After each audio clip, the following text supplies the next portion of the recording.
प्रमत्तस्य बहुभिः परोक्षैर्हायनेरिह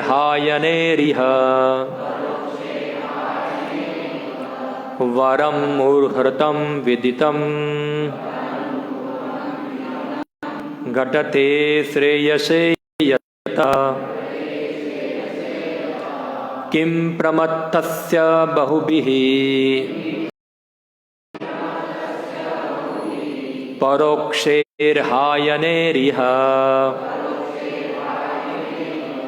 वरं मुहूर्तं विदितं घटते श्रेयसे यतः।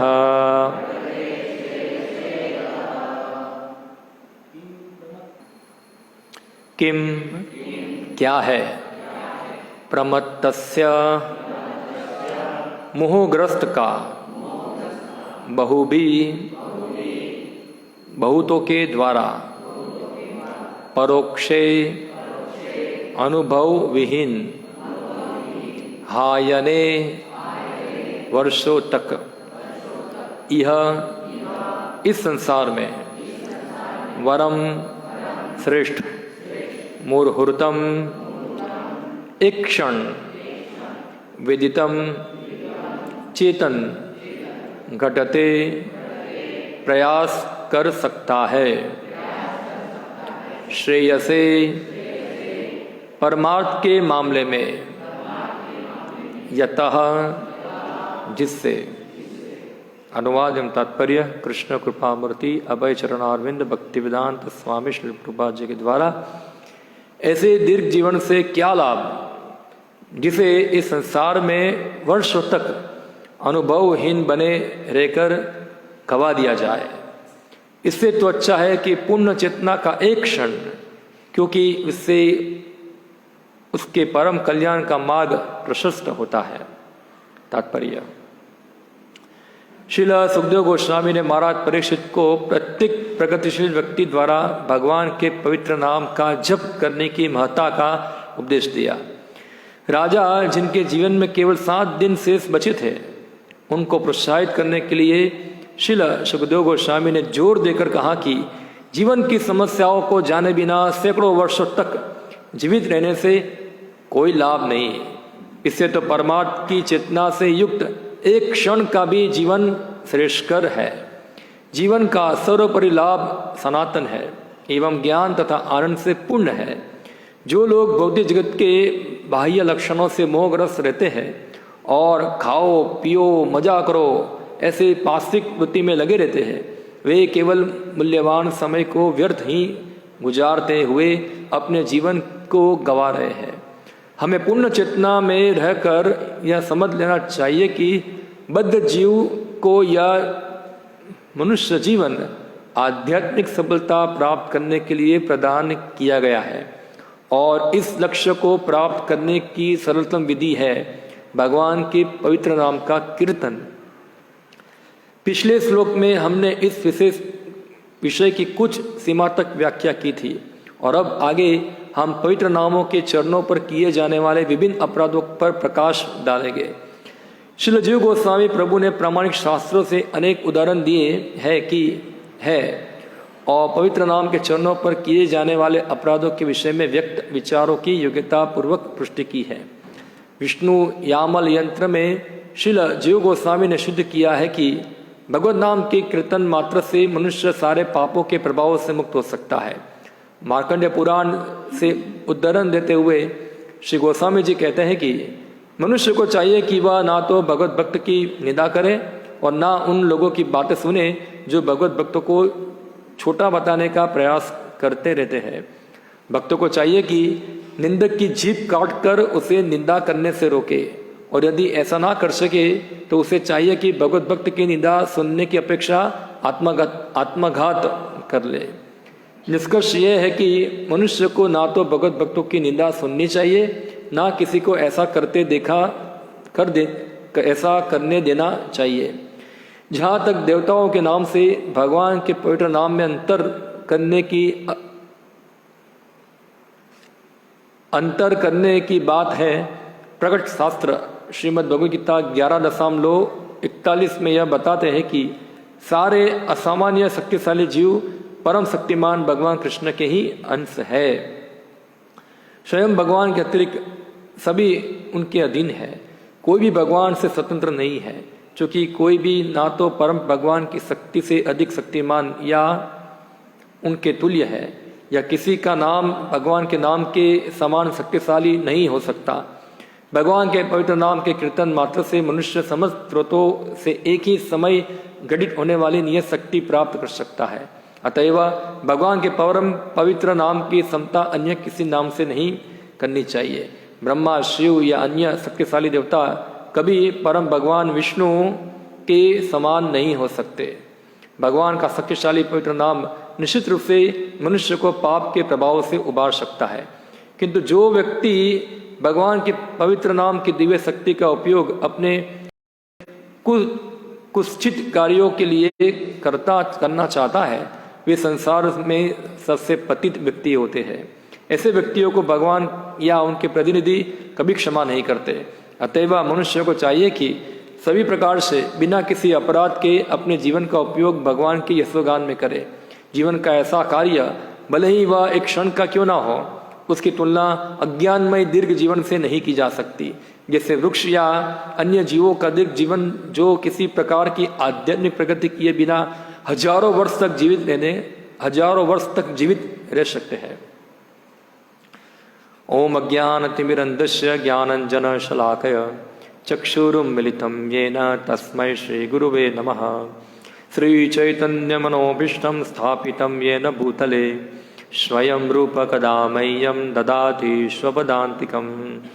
वन्देऽहं श्रीगुरौ श्रीयुतपदकमलं श्रीगुरुन् वैष्णवांश्च श्रीरूपं साग्रजातं सहगणरघुनाथामृतं त्वं सजीवं साद्वैतं सावधूतं परिजनसहितं कृष्णचैतन्यदेवं श्रीराधाकृष्णपादान् सहगणललिता श्रीविशाखान्वितांश्च श्रीकृष्णचैतन्यप्रभु नित्यानन्द श्री अद्वैत गदाधर शिवासादि गौरभक्तवृन्द।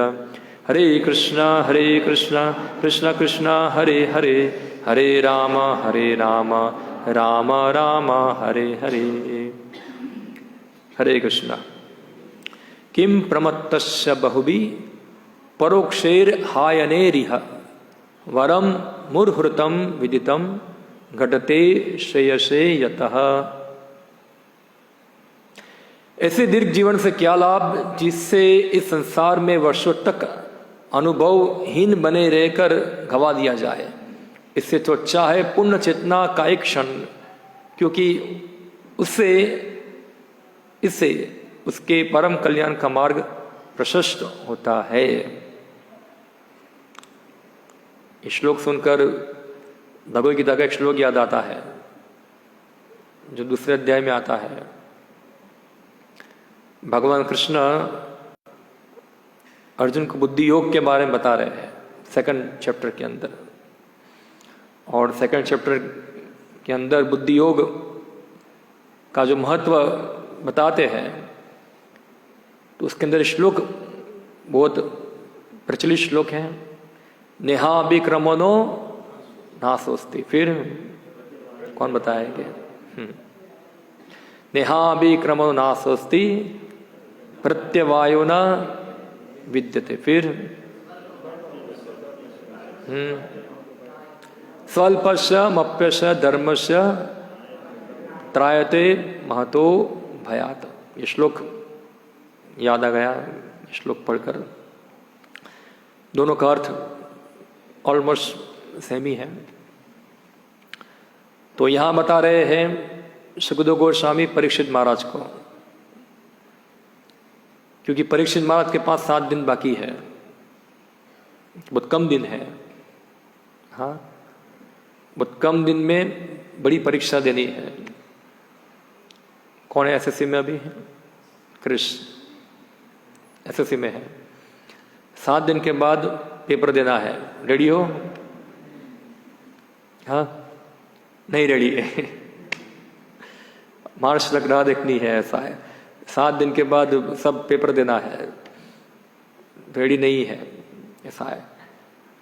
मगर जो सुखदेव गोस्वामी है वो परीक्षित महाराज को प्रश्न कर रहे हैं, 7 दिन बाकी है, 7 दिन में ऐसे से क्या यूपीएससी पास कर सकते हो, क्या प्रॉब्लम है उसके अंदर, 7 दिन बाकी है, 7 दिन में क्या नहीं कर सकते।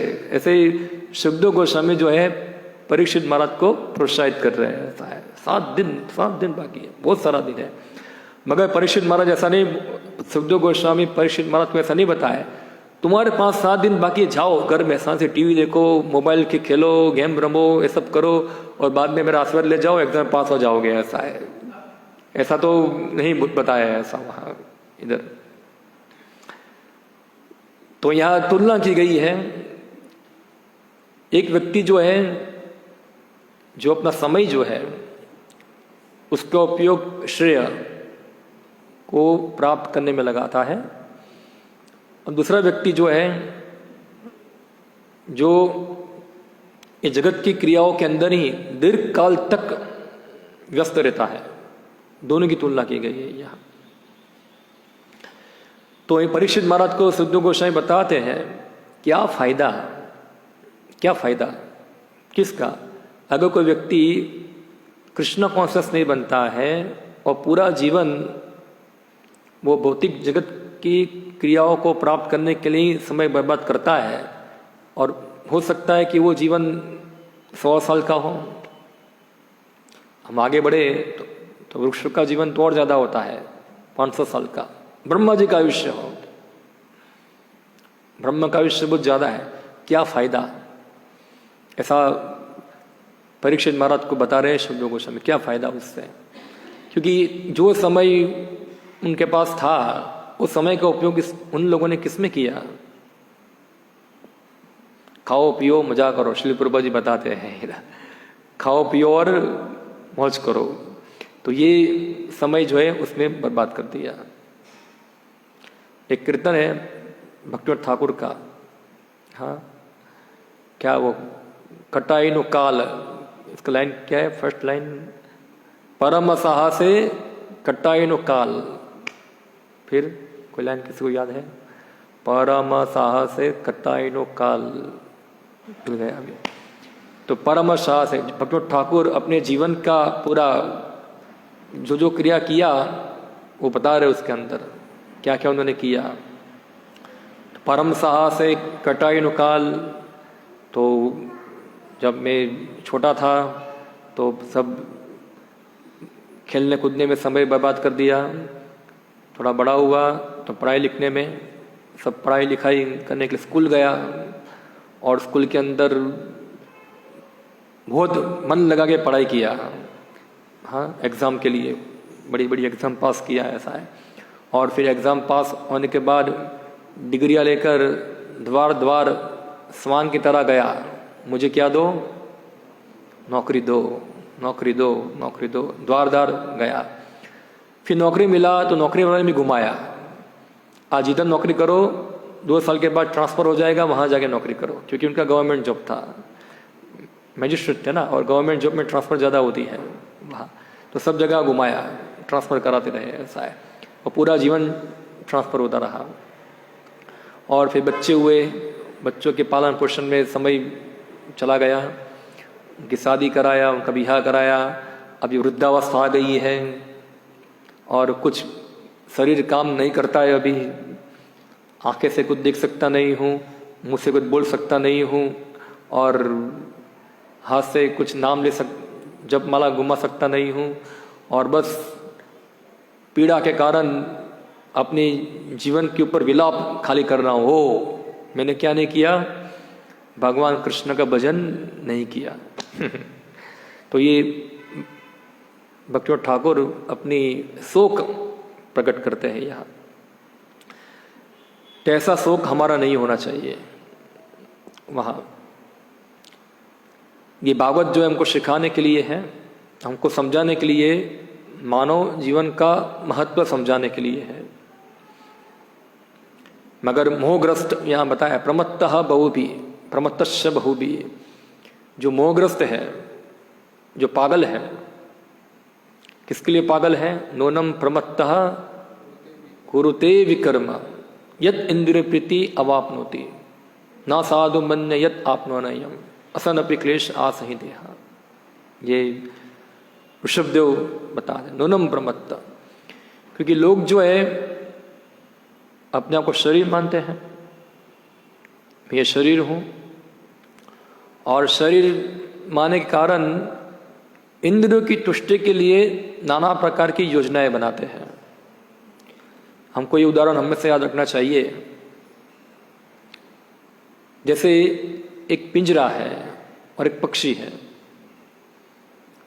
तो पिंजरे को आप कितना भी चमकाओ, पूरा अच्छी तरह चमका चमका रखो आप, मगर अगर पक्षी को आप कुछ खाना पीना देते नहीं है तो पक्षी की स्थिति क्या होगी, क्या होगी? हाँ, इसकी स्थिति हमारे जैसी होगी जैसी स्थिति हमारी है ऐसी स्थिति पक्षी की होगी। शोक मोहग्रस्त, दुखी होगा, बहुत दुखी होगा। तो मानव सभ्यता जो है वर्तमान समय में वो पिंजरे की सफाई के ही तुल्य है इंद्रिय तुष्टि के लिए, और मोहग्रस्त होते हैं सब। यहाँ बहुत सारे बच्चे लोग बैठे हुए, टीनेजर बैठे हुए हैं, तो उनको खास करके सुनना चाहिए, ये मानव जीवन नहीं है सो कॉल कैरियर को बनाने के लिए। सो कॉल कैरियर जो है वो माया है। क्या है? माया है, समझो ये। अगर ये कैरियर बनाने में अगर आप 100 साल बर्बाद करते हैं, मगर कृष्ण भक्ति के अंदर अगर 1 सेकंड लगाते हैं तो वो श्रेष्ठकर है। ये परीक्षित महाराज को सुखदेव गोस्वामी बताते हैं। 1 सेकंड अगर श्रेष्ठ प्राप्त करने में लगाते, 1 सेकंड खाली, वो 100 साल तक आपका सो कॉल कैरियर बनाने में जो समय लगाते हैं उससे ज़्यादा बढ़कर है। क्यों? क्योंकि जो 100 साल तक कैरियर बनाया, उसमें जो कुछ मेहनत किया, मृत्यु के बाद क्या हो जाएगा? सब खत्म हो जाएगा, और फिर मृत्यु आएगी। उसके बाद हम हमारे कर्मों के अनुसार एक नया जन्म ग्रहण करेंगे।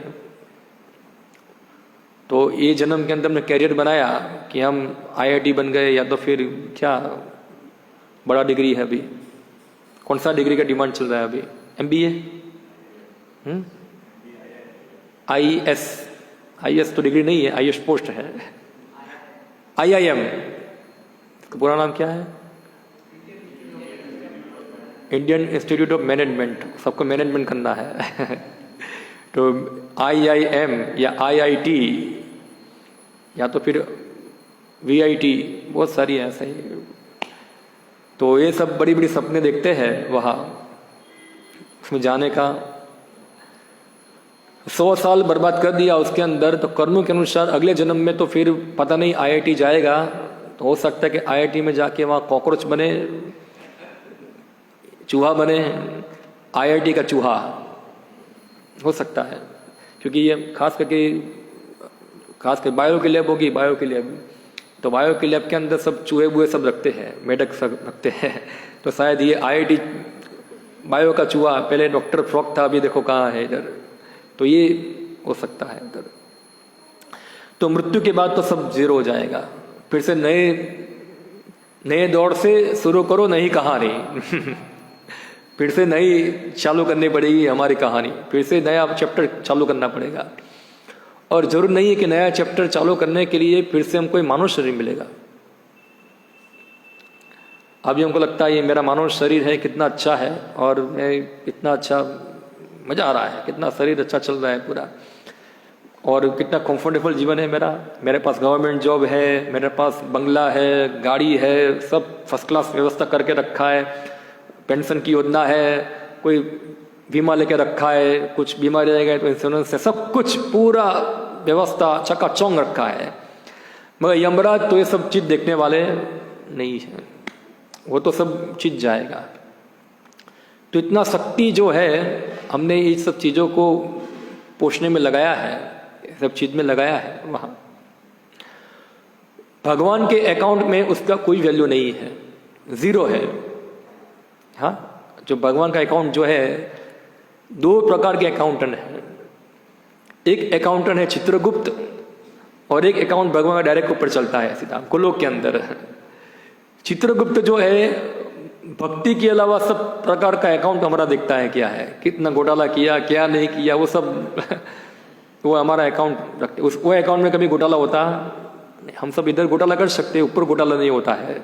उसमें पूरा एक एक फाइल डेट और टाइम के साथ पूरा आपका निकलता है डेटा पूरा वहाँ। तो ये चित्रगुप्त का अकाउंट है ऐसा। मगर सामने एक भगवान का अकाउंट भी है। तो भगवान के अकाउंट में हमारी भौतिक जितनी भी योग्यताएं हैं, जितनी भी क्वालिफिकेशन है, वो सबको देखा जाता नहीं है। ना तो भौतिक योग्यताएं, ना भौतिक अयोग्यताएं, दोनों को देखा जाता नहीं है। क्योंकि दोनों ही भगवान की नजर में क्या है, दोनों ही मल है। दोनों ही क्या है, मल है। एक सूखा मल है और एक गीला मल है। अभी भगवान के लिए कौन सा मल अच्छा है, सूखा या गीला? दोनों ही मल है, कुछ फायदा नहीं है उसके लिए। तो भगवान के इसलिए चैतन्य महाप्रभु बताए हैं, क्या वो श्लोक है, यही पालो मंद, क्या है, यही द्वंद्व, यही सब मनोधर्म, हाँ, भद्र भद्र ज्ञान, यही सब, यही बालो, यही मंद, यही सब मनोधर्म। चैतन्य महाप्रभु बताया ऐसा कि जगत के अंदर द्वंद्व जो है, अच्छा बुरा, बड़ा छोटा, गरीब अमीर, ये सब द्वंद्व है। ये सब क्या है, मनोधर्म। ये सब क्या है, भद्रा भद्र ज्ञान, केवल मनोधर्म, यही बालो यही मंद। तो ये सब भगवान जो है वो द्वंद्व के द्वारा देखते नहीं है। भगवान देखते हैं कि जो उद्देश्य के लिए मैंने उसको मानव जीवन दिया है, वो उद्देश्य उसने कितना सार्थक किया, वो भगवान देखते हैं। वो भगवान के अकाउंट में क्या होता है, दर्ज होता है। और इसका प्रमाण मिलता है हमको श्रीमद् भागवतम में, 6 स्कंद के अंदर। श्रीमान उंज्य अजामिल जी, उंज्य है, भगवान का भक्त है। अजामिल जी जो थे, ऐसा है,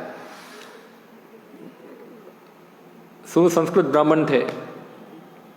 चित्रगुप्त के अकाउंट के अंदर लिखा गया अजामिल सुसंस्कृत ब्राह्मण है।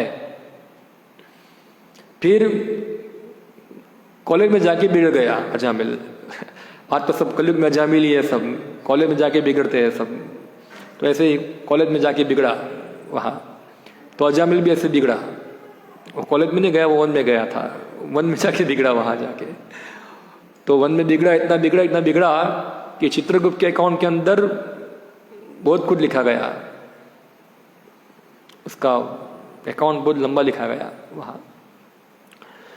मगर भगवान के अकाउंट के अंदर क्या हुआ कि जब सद्भाग्य से वो अजामिल ने भगवान का नाम लिया, क्या लिया, नारायण। वो चीज भगवान के अकाउंट में लिखी गई, उसको दर्ज किया गया, बाकी सबको डिलीट मार दिया गया। तो विष्णुदूत और यमदूत दोनों के बीच में विवाद हो गया। अभी अजामिल को आप नरक में ले जा सकते नहीं हो। यमदूत बोलते क्यों, ये अजामिल बहुत पापी है, और आप लोग कौन होते हो हमको रोकने वाले? यमराज जो है सबका जजमेंट करते हैं, किसने क्या किया है क्या नहीं किया है, और ये अजामिल पापी है, वो नरक कामी होगा वहाँ। मगर विष्णुदूत उन्होंने बताया, तुम लोग धर्म जानते नहीं हो, तुम मूर्ख हो, तुम लोगों ने भागवतम पढ़ा नहीं है। नो डाउट तुम्हारे जो सर है, बॉस जो है, वो 12 महाजनों से एक महाजन है, फिर भी कहीं भागवतम तुम सुना नहीं है। वहाँ से जाके सुनो, यमराज से भागवतम सुनो क्या बताते हैं भागवतम के अंदर। तो शायद परीक्षित महाराज की घटना सुनाएंगे कि अगर कोई व्यक्ति एक क्षण भगवान की सेवा में लगाता है, वो उसके लिए श्रेष्ठकर होता है। यहाँ वो सिखाना चाहते थे। इसीलिए नारद मुनि जो है शुरुआत के अंदर व्यास जी को बताए एक श्लोक के अंदर, त्यक्त्वा सधर्मम चरणाम भुजम हरेर भजन अपकोता पतित यदुयतिम यत्र अभद्र अभूत अमुष्यकिम। को वार्थ अब तो भजताम स्वधर्म। इसका अर्थ बहुत अच्छा है। त्यक्त्वा सरधर्मम चरणाम भुजम हरेर। ये पूरा वर्णाश्रम धर्म जो इसकी बात हो रही है, स्वधर्म सब लोग पालन करते हैं और स्वधर्म पालन करना चाहिए, ये भगवान का आदेश है, सबको पालन करना चाहिए। भगवान बताए गीता के अंदर, स्वे स्वे कर्मणा विरता संसिद्धि लभते नरा। हाँ, फिर क्या है नेक्स्ट, स्वकर्म आचरण स्वकर्म आचरितम सिद्धि विंदंती मानव। ये तो स्वधर्म पालन करना चाहिए बताए। मगर फिर भी नारद मुनि बताते हैं कि स्वधर्म पालन करना अपने आप में एक बहुत बड़ी सिद्धि नहीं है, वो कोई तीर मारने जैसा काम नहीं है, वो तो करना ही है, वो जीवन की परफेक्शन नहीं है। भगवान स्वधर्म कर्म विरता संसिद्धि लभते नरा, अपने स्वधर्म पालन करके सिद्धि प्राप्त कर सकता है। वो सिद्धि क्या है कि स्वधर्म के साथ साथ व्यक्ति को कृष्णा कॉन्शियस बनना होता है। अगर स्वधर्म पालन किया, कृष्णा कॉन्शियस नहीं बना, तो वो स्वधर्म क्या हो जाएगा, श्रम एवं ही केवलम हो जाएगा। वो केवल श्रम ही किया और कुछ नहीं किया, केवल लेबर किया वहां। तो मगर नारद मुनि बताते त्यक्त्वा सधर्मम चरणाम्बुजम हरे। कोई व्यक्ति स्वधर्म को छोड़कर भगवान के चरणों को स्वीकार करता है, उनकी आराधना करता है, वहां चरणाम्बुजम हरे। भजन अपक्वता पतित यद्वति, और अपक की अवस्था के अंदर वो व्यक्ति गिर जाता है, यानी कि भगवान के चरण कमल से नीचे गिरा, अजामिल की तरह से गिर गया नीचे। हाँ, अत्र अबुस किम, उसमें कुछ गलती नहीं है। को वार्थ अब तो भजताम स्वधर्म। क्या फायदा है अगर कोई व्यक्ति अपने स्वधर्म को पालन करेगा पूरी तरह, मगर एक सेकंड भी कृष्ण कॉन्शियस नहीं बना है, क्या फायदा उसका। इससे अच्छा है कि जो व्यक्ति स्वधर्म छोड़कर कृष्ण कॉन्शियस बनने का प्रयत्न किया, वहां से गिर गया, तो वो उसको फायदा, इसको कोई नुकसान नहीं है। पर जो व्यक्ति पूरा ही भौतिक कार्य में लिप्त रहा मगर एक मिनट भी कृष्ण कॉन्शियस नहीं बना, तो क्या फायदा उससे है, कुछ फायदा नहीं है वहां। क्योंकि भगवान तो क्या देखेंगे, भगवान के अकाउंट में क्या दर्ज होगा, उसको जो उद्देश्य के लिए मानव जीवन दिया था, वो उद्देश्य के लिए उसने कितना प्रयत्न किया, श्रेय के लिए कितना कार्य किया, वो भगवान देखेंगे ऊपर।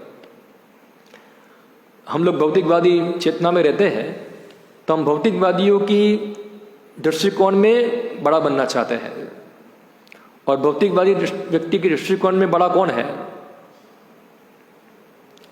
सब लोगों का गोल क्या रहता है, हो मुझे पढ़ा लिखा करना है, क्योंकि भौतिकवादी लोग मान देते हैं उसको, ये व्यक्ति इंजीनियर है, वाह शाबाश, तो उनकी नज़र में क्या होता है, वो उसका सम्मान ज़्यादा बढ़ जाता है। हो इंजीनियर, IIT में से, वाह आप बड़े हो, आप महान हो, ऐसा है। और आपका CTC कितना है, मेरा CTC 40 लाख रुपया। 40 लाख, वाह 40 लाख, ग्रेट। और बच्चे कहाँ पढ़ते हैं, मेरे बच्चे CBSE बोर्ड ICIC बोर्ड में पढ़ते हैं। हाँ वाह वेरी गुड, बहुत बढ़िया। तो ये भौतिकवादी लोग जो ये सब भौतिक चीज़ों को बड़ा बड़ा मानते हैं। और आपका घर कितना है, 600 फुट का 4000 फुट का मकान है, और 4000 फुट, 30,000 स्क्वायर फीट का मकान है, ऐसा है, बहुत बड़ा मकान है, बड़े बड़े रूम है, और तैरने के लिए बाथरूम बनाया है पूरा, ऐसा है, सब कुछ है वहाँ, सब पूरा सब व्यवस्था करके रखा है। मगर भगवान के नज़र में ये सब देखा जाएगा नहीं, भगवान के नज़र में ये सब जीरो है, ये सब जीरो है। भगवान ये सब चीज़ देखोगे, भौतिकवादी सब चीज़ देखेंगे, वो उसको नोट करेंगे इसके, और वो लोग वाह वाह बोलेंगे, वाह तुम हो गए सक्सेसफुल। और हम उनकी मुख से सक्सेसफुल की चीज़ सुनकर हम प्रसन्न हो जाए कि हाँ अभी मेरा काम सफल हो गया, क्योंकि लोगों ने मुझे सक्सेसफुल बोल दिया, मुझे उसका सर्टिफिकेट मिल गया। अभी क्या है, मगर ये झूठा सर्टिफिकेट है। क्या है, झूठा सर्टिफिकेट, वास्तव में सर्टिफिकेट नहीं है।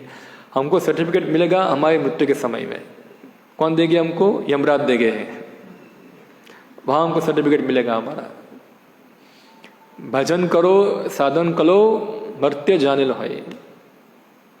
हम कितना भजन साधन करते हैं वो सब की परीक्षा हो जाएगी मृत्यु के समय।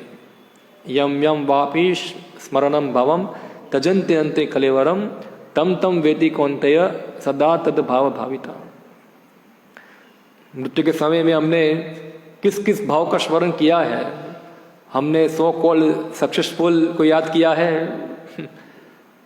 घर डिग्री परिवार बंगला ये सब याद किया है, या तो फिर हम इस जगत में आए थे और जगत में आकर भगवान को छोड़कर हम बहुत दुखी हुए और भगवान से वापस उनके धाम में वापस हमको रखने के लिए हमको प्रार्थना करेंगे।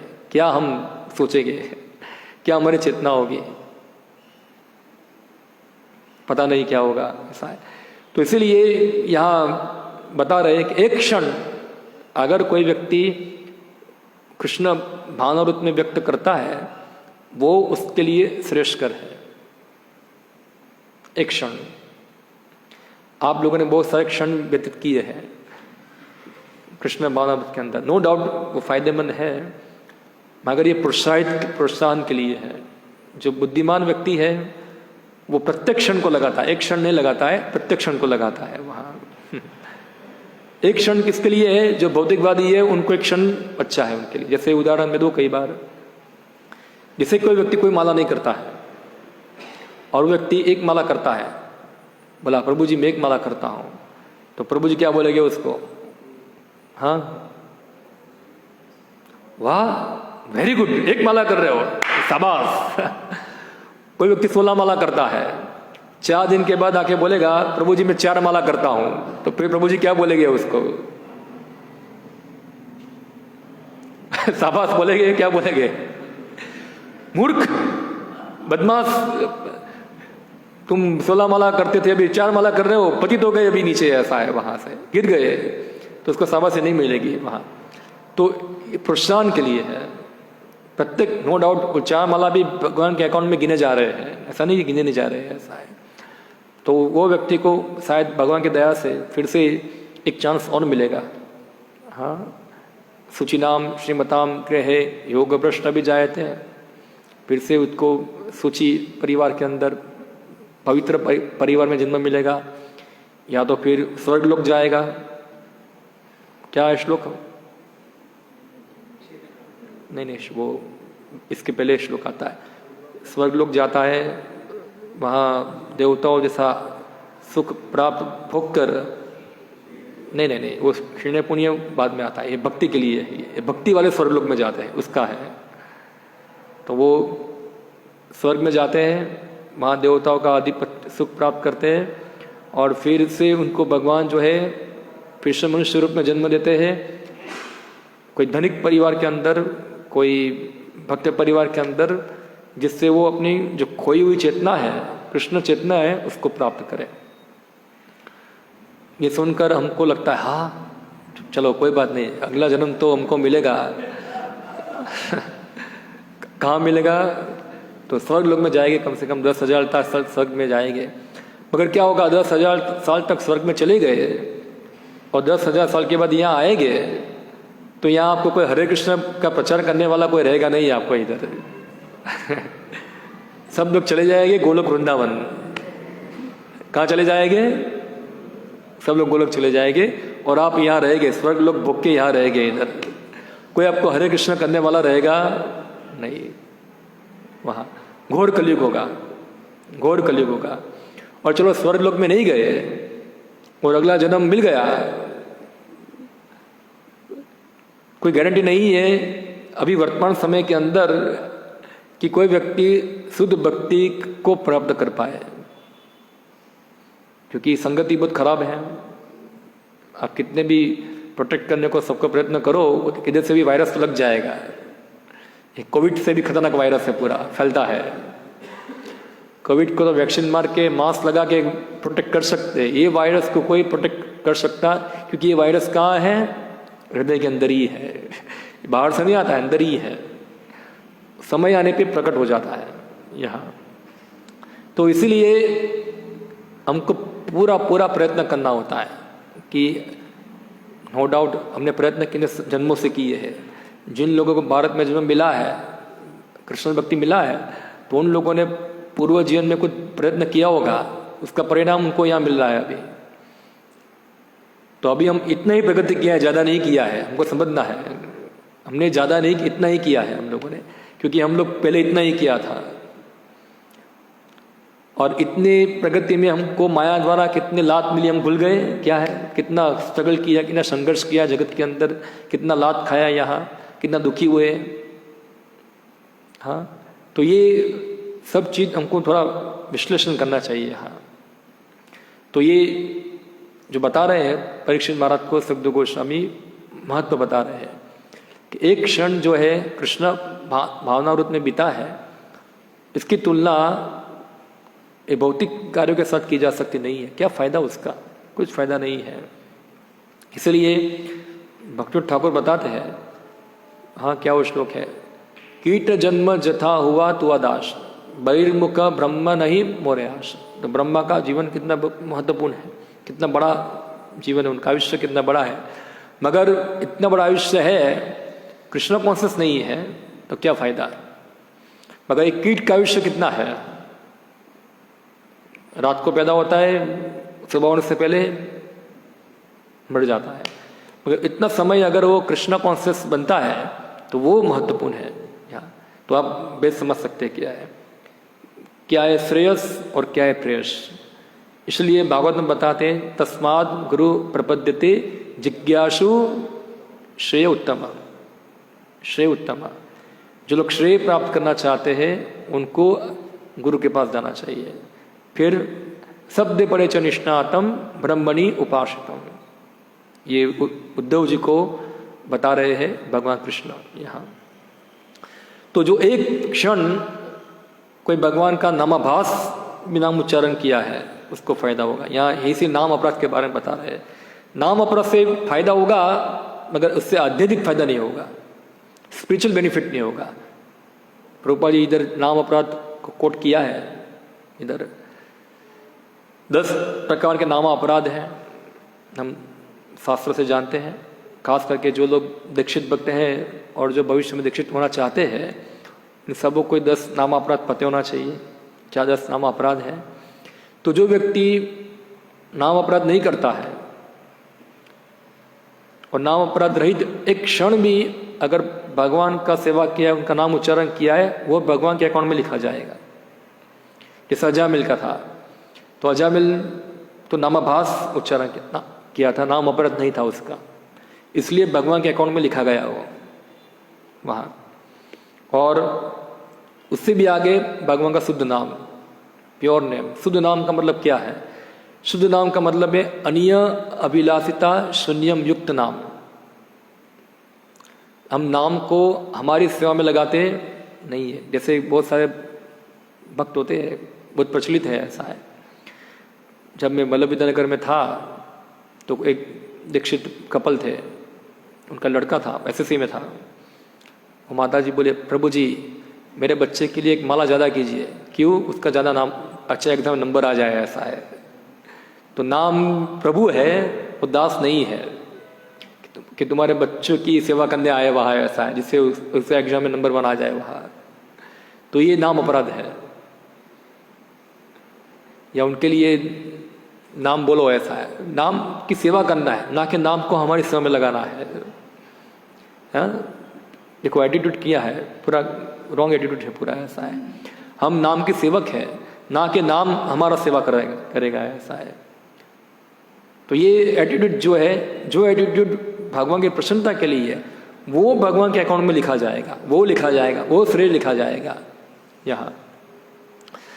तो इसलिए नाम अपराध से बचना चाहिए, शुद्ध भक्ति करने का प्रयत्न करना चाहिए, यही हमारा लक्ष्य होना चाहिए। बार बार हमको शुद्ध भक्ति क्या है सुनना चाहिए, समझना चाहिए, मनन करना चाहिए, चिंतन करना चाहिए। मैं कहाँ हूँ, क्या मैं शुद्ध भक्ति कर रहा हूँ, कब करूँगा, कब करूँगा, ये भी एक प्रश्न है, कब करूँगा, ऐसा है। मैं भगवान की शुद्ध भक्ति कब करूँगा?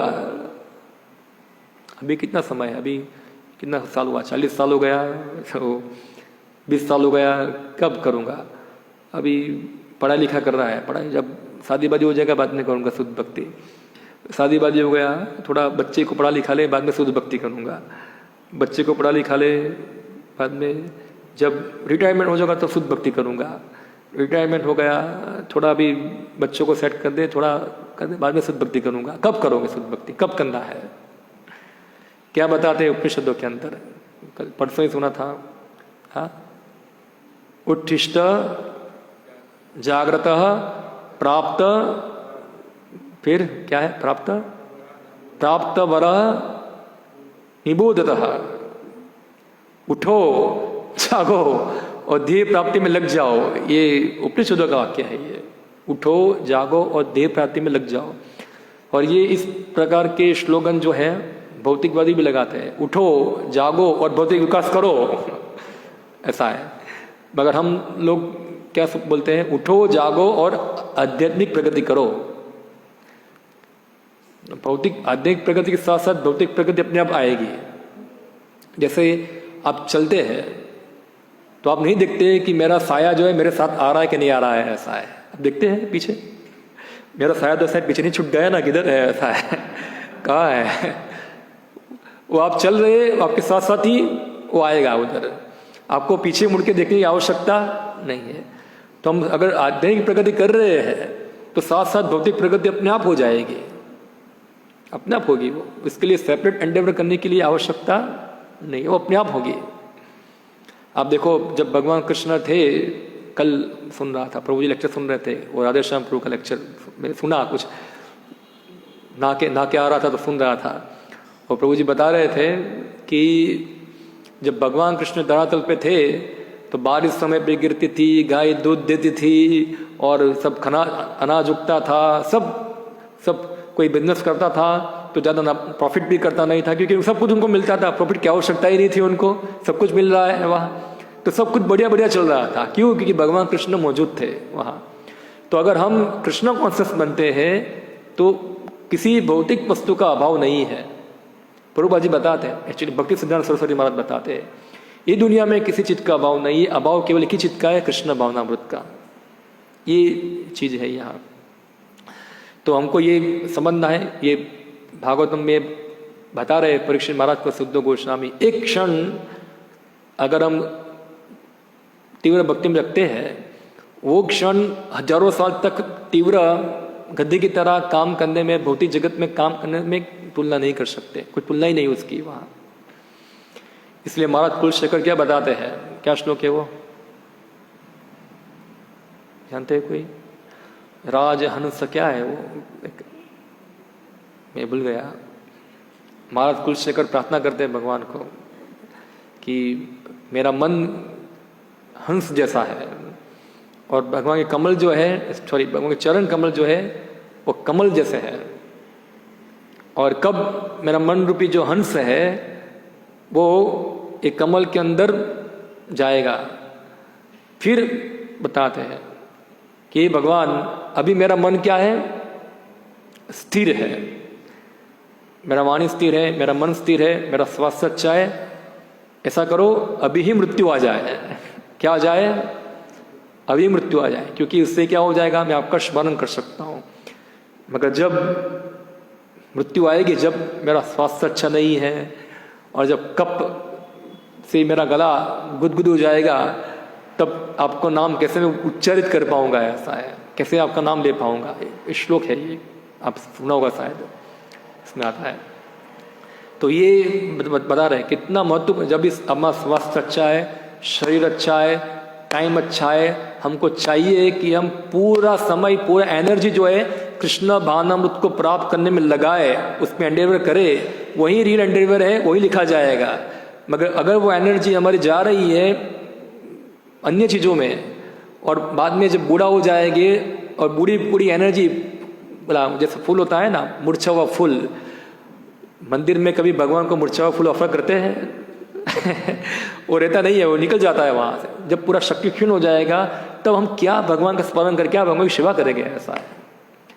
नो डाउट जो भी हम कार्य करते हैं, कार्य हम कर रहे हैं, मगर हमको हमारा लक्ष्य पता होना चाहिए कि ये सब कार्य भगवान के अकाउंट में ज़ीरो है। हम सब कार्य कर रहे हैं इसलिए कर रहे हैं क्योंकि मेरा स्वास्थ्य अच्छा रहे, जीवन अच्छा रहे और मैं कृष्ण भावनाओं को पालन कर पाऊँ। यही एक लक्ष्य है और कोई लक्ष्य नहीं है मेरा। और मिनिमम तरीके से मेरा जो हो पाए तो वो श्रेष्ठ है, वरना सब कुछ ज़ीरो है। और जब जीरो आ जाएगा, जब समय आ जाएगा, तब वो देर हो जाएगी। तब क्या होगा, गाड़ियाँ से गई चली गई फिर वेट करो नेक्स्ट जन्म के अंदर, फिर भगवान फिर से चांस देंगे और फिर से अवसर मिलेगा, फिर से भक्ति मिलेगी, तब शायद उद्धार होगा। ऐसा है। तो इस प्रकार पागलपन में हमको हमारा मानव जीवन बर्बाद नहीं करना चाहिए। ऐसा है। तो ये समझना है एक क्या है स्पिरिचुअल और क्या है मटेरियल। हमको हमारी एनर्जी है वो कहाँ लगानी है, ठीक है। तो ये चीज़ हमको समझना है। बहुत सारा डिस्कस कर सकते हैं, संक्षिप्त में चर्चा की जाए यहाँ। ओके, हरे कृष्णा।